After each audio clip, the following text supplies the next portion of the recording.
Alright, hello, ladies and gentlemen. Once more into the sunless skies. Alright. Been a couple days. Don't let Terra reach 100. Gee, I would never have known if you hadn't let me know about that. Let's see. Alright, we just finished our quest at Perdurance. Or not finished our quest. We found Perdurance. We explored a bit.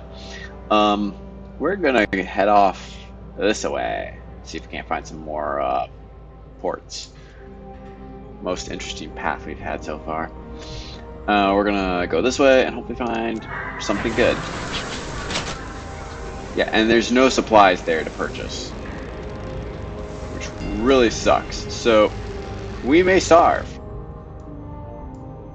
We may starve.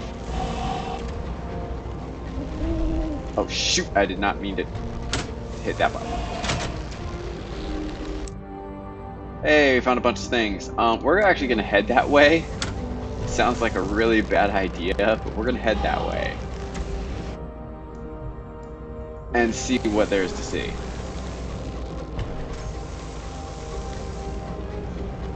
That is definitely a thing.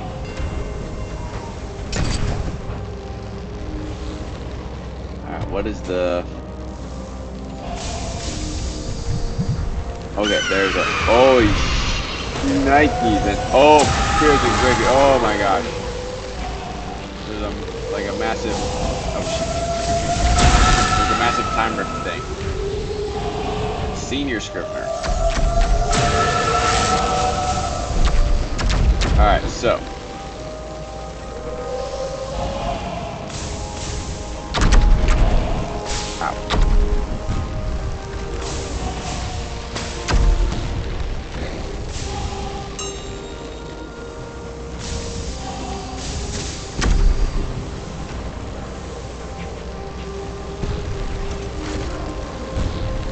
I'm gonna beat this guy.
Yes! Alright, we beat him. I don't know why I did that, but I did it. Alright.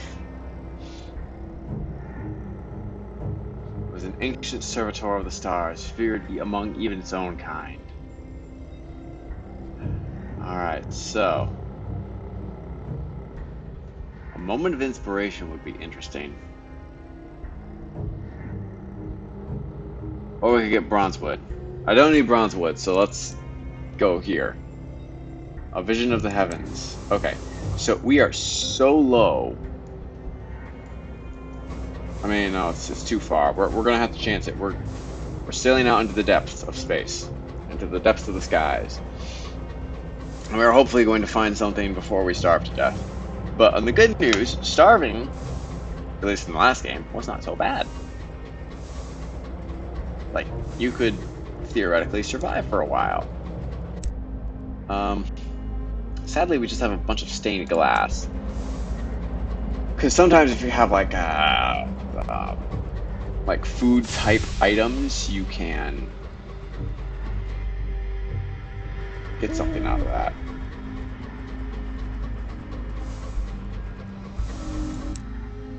There's a horror out there.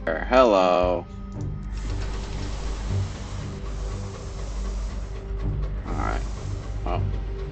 We're gonna run out of food. I have no way to avoid that.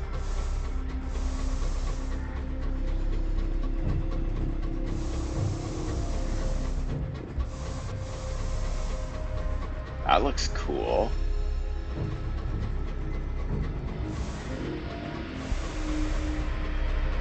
Over a dead sun. Oh. Okay.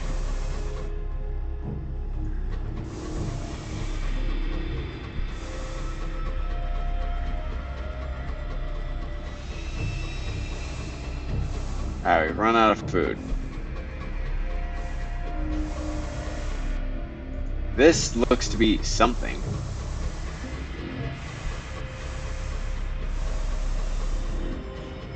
Like, I'm fairly certain. The crew are starving!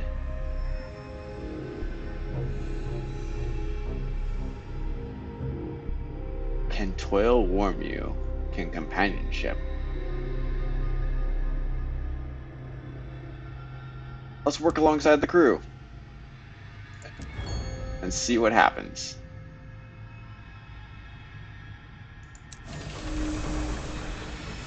There's something here. The most serene mausoleum. Sweet! We found a port, and here's hoping they have supplies. Kensington Station.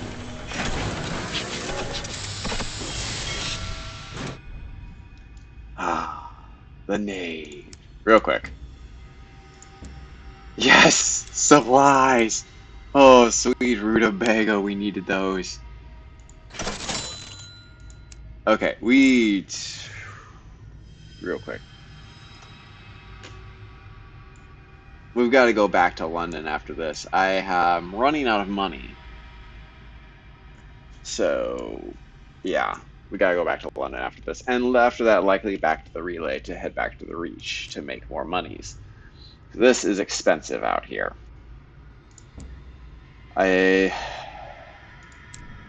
Yeah, no, I don't have space for that. So we're going to just continue on in this mausoleum and find out what's going on.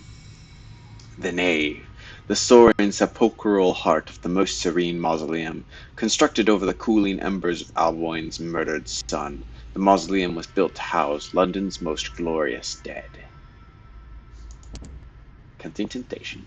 Kensington Station is tucked into a side chapel. An elderly footman is lighting candles while waiting to guide visitors into the mausoleum proper. Ah, he coughs meaningfully. Alright, well, we're escorted inside. Amongst the dead. Lighting a fresh taper, which he carries in a silver holder, the footman leads you through a narrow arch and down a winding spiral stair. You can hear weeping close by, but the echoes make it hard to discern the source. Soon after, you hear a sharp burst of laughter and music. Occasionally, you can make out the rumble of what the footman confirms to be the London Necropolis Railroad far below. At the very bottom is an oak-paneled door. The footman unlocks the door below and departs. The footman disappears into the gloom, leaving you alone facing a desk shaped like a baptismal font. A cherry registrar sits in the middle, waiting to greet you. Let's introduce ourselves. Let's follow these protocols. An introduction and a warning. She has you fill out a form indicating your profession, age, usage of hours, and to confirm your legal status as alive. Interesting. The Prince Consort's tomb is exceedingly popular. To prevent congestion, donations are requested. The greater the donation, the longer you will be allowed to gaze upon the sepulchre. If one is fortunate enough to garner the attention of one of the deathless, one must be respectful and only speak when spoken to. It does not do for the living to linger long among the dead. She files away your form into an excessively large black cabinet. Visitors to the most serene mausoleum are ushered into the nave, a vast soaring vault above the heart of the mausoleum. Here, guests of the mausoleum may visit the tomb where the prince consort arranged for the burial of their own dead in the catacombs, or merely enjoy the solemn environs of the empress's monument to her departed love. Inter your aunt. She means to my aunt intends to join the deathless. Interesting. Was that a quest I had? I don't recall that.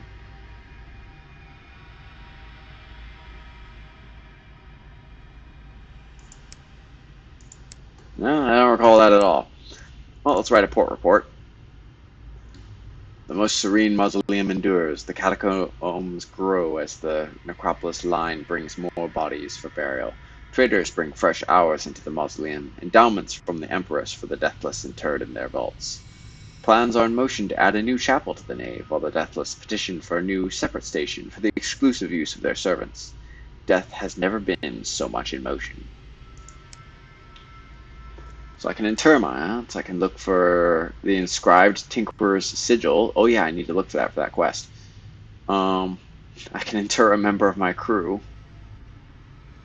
which would cost me 100 sovereigns. I could contemplate the dead sun. So let's look for the sigil. Sifting through sigils, you follow the Tinkerer's instructions. A quiet window off a landing below the upper vaults. Far below, mourners and courtiers, all in black silk, wander the nave like a host of spiders.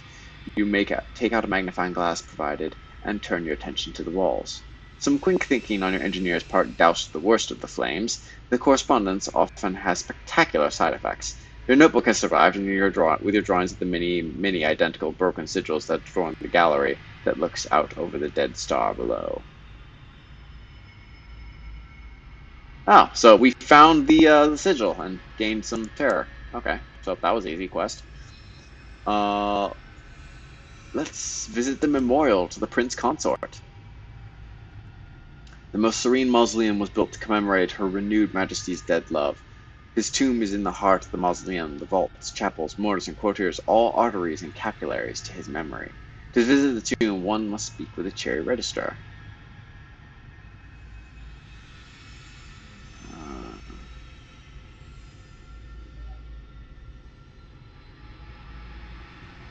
Alright, so for a few sovereigns, we can just buy a few minutes at the thing. So let's do that. The cherry register marks your name in the account book before summoning a footman to guide you to the tomb.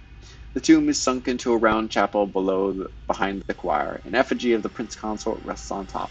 His long hands are folded in prayer. 4 sculpted seraphim support him, as though to lift him up in flight.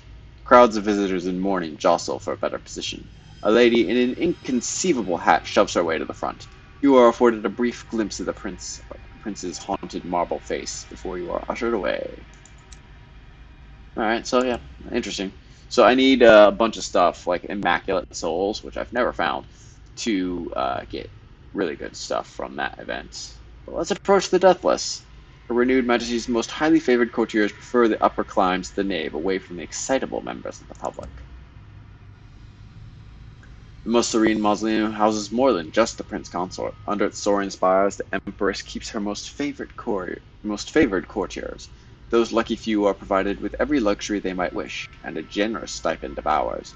The only condition of this bounty is that they are dead. A legality only. They cannot possess property nor hold political office as a result. They are the deathless. Occasionally, they may deign to appear to visitors.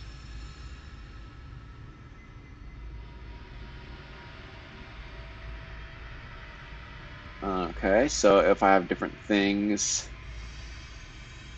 I can speak to different people. So, but I do somehow have, I can speak to one of them. I can speak with the engraved mourner. The mourner is supposed to be a clayman, though in appearance he resembles a Greek statue of Hermes more than the lumpy, stolid workers of old London. Yeah, I'll speak to him. What does he say? The mourner is a vision in white, a clayman. His skin is alabaster, his curls are spectral, his thin, winding sheet pallid. Candlelight dances on the polished marble. Unlike the other courtiers, the footmen pay him no heed. Today he is testing the integrity of the nave's vaults. He notices your gaze and requests you hold a ladder, made of reinforced steel, for him, as he needs to reach the top of the pillar beside you. If I fell, I'd shatter, he says, before mounting the ladder. It sways with the weight of him, but your grip is steady. He rewards you with a dazzling smile on his descent. Sometime later. Sobbing can be heard from the direction of the Prince Consort's tomb. Mourning is a competitive event around here. You have encountered one of the Empress's deathless courtiers, and you have gained favor. And terror. Joy. Oh, so this chains together. Okay, so I can talk to more people now. So I can talk to a Macabre counselor, or I can speak with the Dismal Chamberlain. Let's speak with a Dismal Chamberlain. Your attempts to meet with the Chamberlain are met with relentless obfuscation. His secretary reschedules the meeting 8 times, eventually arranging it for 6 days ago. You even try waiting all day outside the Chamberlain's office, but he does not appear. His duties include regulation of time in the mausoleum, where the deathless wallow in generous pensions of hours. However, the clocks are not keeping the same time. Has something happened? Finally, you manage to corner the engraved mourner and press him for answers. The Chamberlain is no longer in residence, he replies curtly. We don't dwell on the matter. We suggest you follow suit. Okay, so the Chamberlain is missing. Interesting. Oh, let's go back to the nave. I could investigate the Chamberlain's disappearance, which would need me to have more favor, which I'll have to get on my next trip.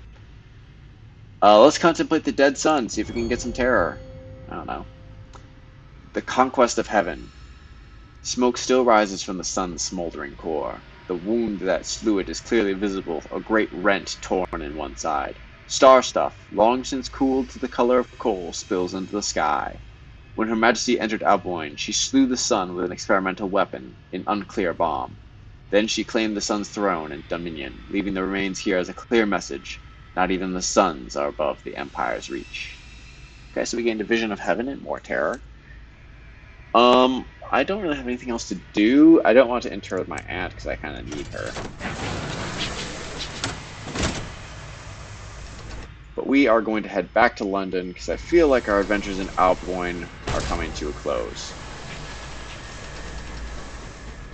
Or rather, our wallet is. We came with quite a substantial amount of money, and we're running out. Well, possibly. I could possibly make a short circuit after this. We'll have to see. But to London we go.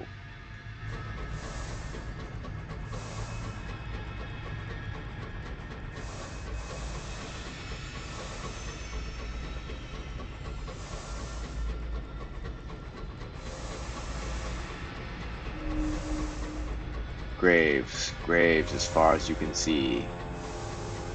Oh, hello. We are in a graveyard. Maybe we'll meet one of those resurrectionist fellows. That looks like one of them. Here's a tomb. And we got a terror. A tale of terror. Nice.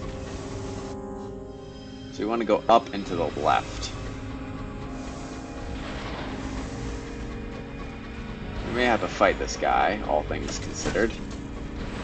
We'll have to see.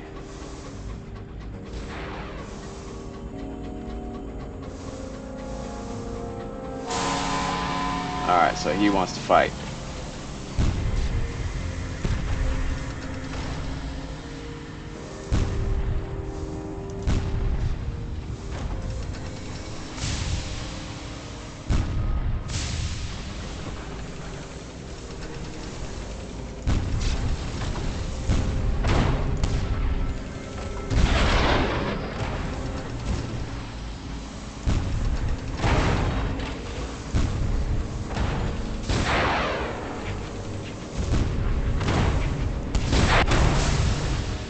Got him! Alright, what goodies do we get from this guy? Let's investigate the bodies that they've been stealing. We succeeded! We gained a savage secret, 2 tales of terror. Nice. The cabin has been opened to the cold for the better preservation of the dead. The resurrectionists keep their handful of corpses admirably catalogued. The old dangle with the old, the young hang with the young. A neat logbook records their provenance and items collected. Interesting. On the plus side, we are ready to pursue our ambition in our writing of the Song of the Sky, having collected enough tales of terror. So I kind of want to go back to the Reach just to do that. I kind of think I will. Not that Alboin is not a lot of fun, but we do need to get more stuff from the Reach, and pursuing my ambition is part of it. Unless I can pursue my ambition up here, in which case we might stick around for a little while, but we'll see.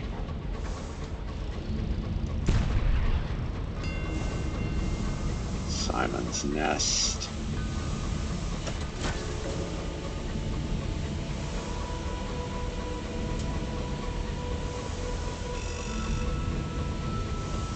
Alright, so we are in London. Somewhere.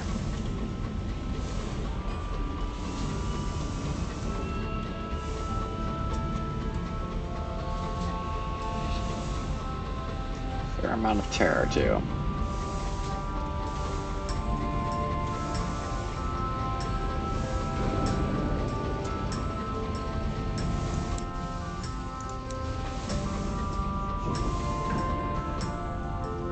Unsettled dreams.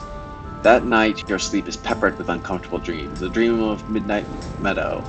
Above you, the stars are going out one by one as if their gas pipes had been turned off. Flowers bloom in the dark, colored in a spectrum of blacks that were heretofore imperceptible. The black of grief, the black of beforetime, the blacks of liberation and of possibility. A rainbow arches across the newly empty sky in 7 subtle shades. All black, of course. You wake.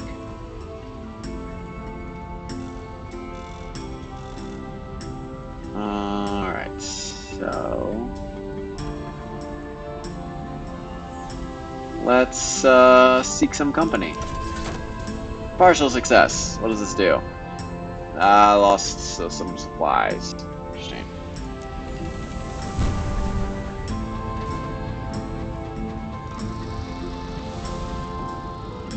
London should be to my immediate left, the thingamajigger. Yep, there it is.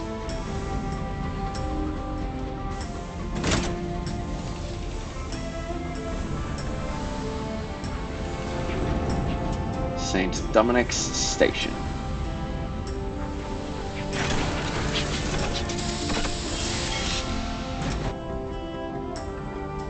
Alright.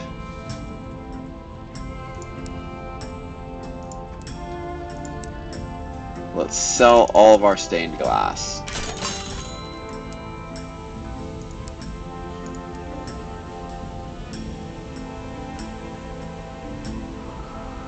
The princess is in London. No, she's not established anything yet. The Silken Salon.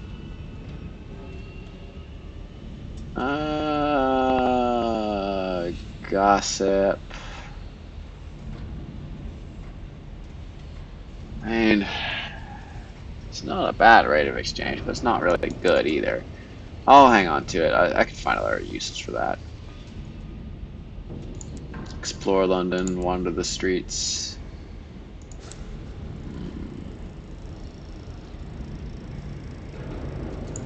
I think we've seen all this before. Yeah, no, we've seen all that before. Alright, let's repair our locomotive. Fully repair the hull. That cost me some money. Stalwart bookkeeper. Hey! Oh, wow. Alright, let's deliver our port reports. 400 sovereigns. I could trade gratitude for savage secrets.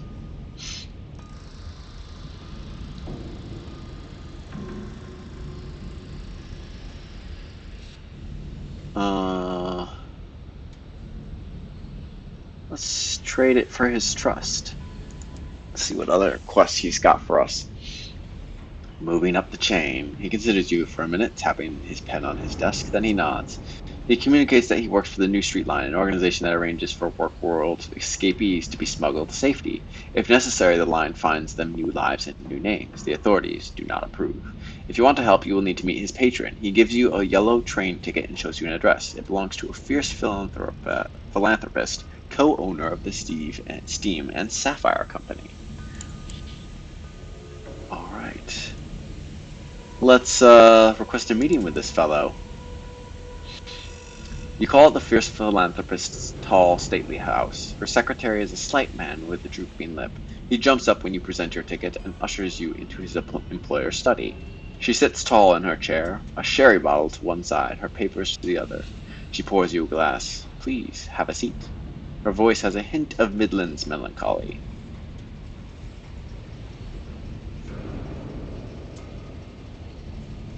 Let's inquire. Let's see how does this all work? There's no line. She taps a nail on her mahogany desk. Only the idea of one. We have conductors operating throughout the Empire reporting to me. I'll point you to one of them and they'll tell you where you need to go. Assuming, of course, you're ready to be responsible for another's freedom. Sure. We don't handle that side of business here, of course. Too dangerous for our other affairs. Speak to our man at the yards. She directs you to a firebrand conductor. Use the passphrase, "Bread for blood." Ooh, we're getting into secretive works. I like it. Now let's visit this conductor. He meets you in a smoky station pub. The conductor is an itchy-fingered, studious young man, blazing with revolutionary zeal inside his oversized scarf. We'll free them one by one if we have to. It's a good job the clientele is raucous and utterly uninterested in your conversation. Let's inquire about his work. What happens on the work world, and how does the New Street Line work against it? Bread without circuses. Everyone deserves the right to their own hours, to live them at a pace God intended. But on the work world, a pauper spends a month of their life to ensure an hour of rich man's luxury. The firebrand conductor spits onto the floor. Those who escape from the work world are hunted. Our patron arranges passage for as many as she can. We look for opportunities, empty cargo trains, drunken captains who won't notice a few extra hands on board their trains.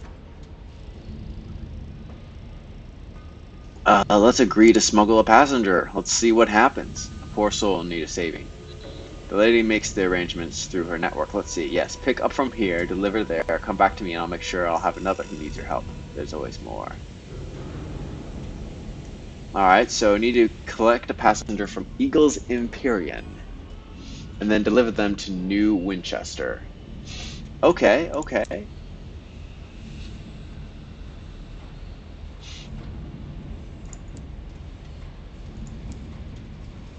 Alright, let's go to the bazaar. Let's go to the bank first off.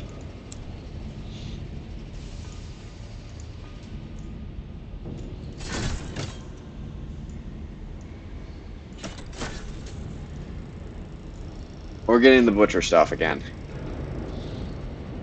Because it is entirely...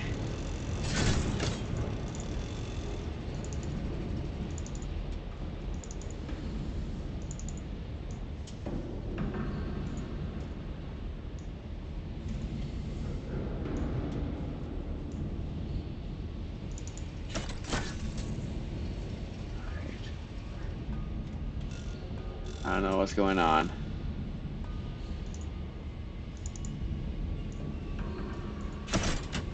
Alright.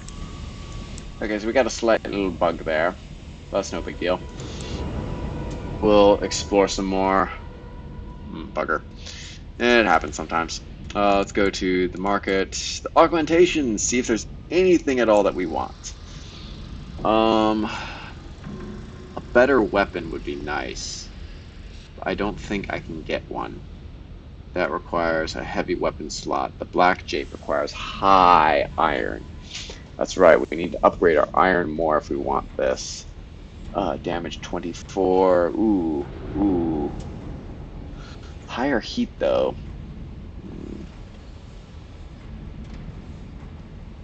Okay, that's just... So I could get another Grimalkin. I don't think that's worth it. A mining tool doesn't seem particularly of use. Let's see. So this is the only different item I could get here. I rather like this one, actually. I do. It's kind of... Yeah, I like this, the Juggernaut, so I might invest in that if I get the monies for it. Alright, so... Alright. Real quick, we're going to undock at the dock.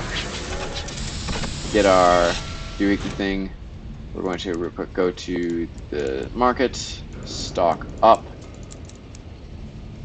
and get one more of each. Alright, real quick, let's check how we're doing on time. Okay, so I think I'm going to call this episode right here, and yeah, we'll continue exploring and drop off that passenger when we get the chance. Until next time, see ya.